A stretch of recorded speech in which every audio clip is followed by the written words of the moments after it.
Look at our traditional leaders and the slave trade. We blame the whites for the slave trade we went through. We blame the whites that they offended us. They took us as slaves. But let's wait for a minute. Who sold the black man to the whites? Who sold the black man to the whites? Our own traditional leaders. The enemy is not outside.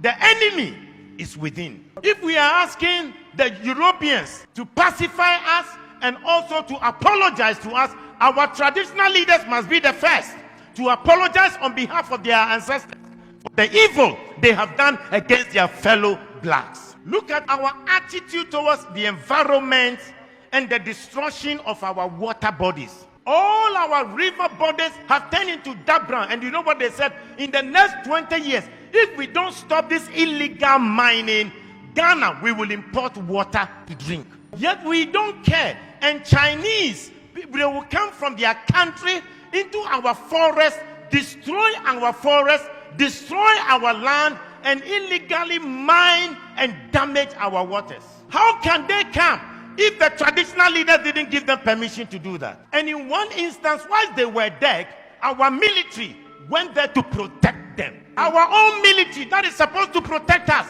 rather protected the foreigners to destroy our water and destroy our forest.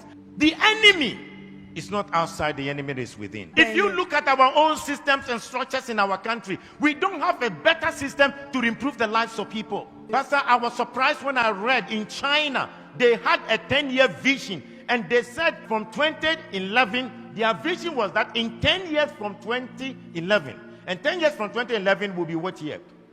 This year, 2021, that they will raise over 20% of the people to become multi-millionaires. Now in 2021, they have 1.8 million Chinese who are multi-millionaires in China, and they are between the age of 40 to 50 years. Multi-millionaires. The government intentionally decided that they would make sure they will have 20% of the population multi-millionaires. They also agreed that they will make sure that they will lift up the poorest of the poor.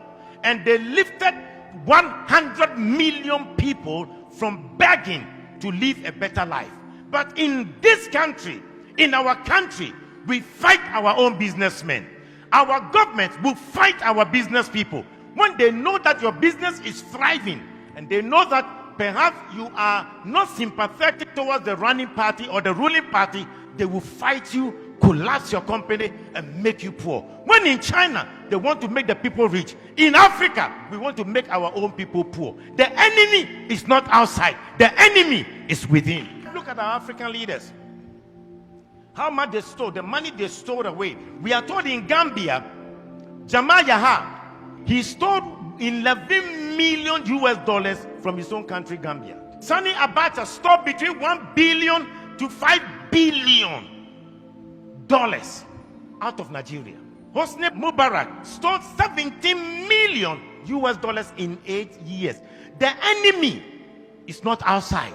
The enemy to our own progress is within. Look at our presidents, the presidents who were fighting for our independence, what we did to them. In Togo, the man who fought for the independence of Togo, called Sylvanus Olympio, when Togo got independence, he decided that they would not use the French franc, the French CFA. They decided they will have their own Togo currency. And you know what? They used Iyadema to kill him and to get rid of him. When Olympians wanted to make Togo great, the enemy within, the Judas within, killed him. In Burkina Faso, the man who gave them independence, Maurice Yamego, was eliminated by his own people. When Thomas Sankara came, his own body group killed him and got rid of him. The enemy is not outside. The enemy is within. You look at our own country, Kwame Nkrumah started a new vision to develop Ghana, and who undermined him from within? They threw him out by Kotoka.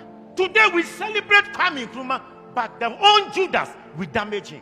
I pray that the man who organized that coup to betray Kwame Nkrumah, and for us to name our airport after him, Kotoka International Airport, I think we should start a national conversation to change the name of the Kotoka International Airport, because as long as that name is, we have endorsed coup, we have endorsed enemies that will fight the progress of our nation. We must change the name of Kotoka International Airport to Kwame Nkrumah International Airport.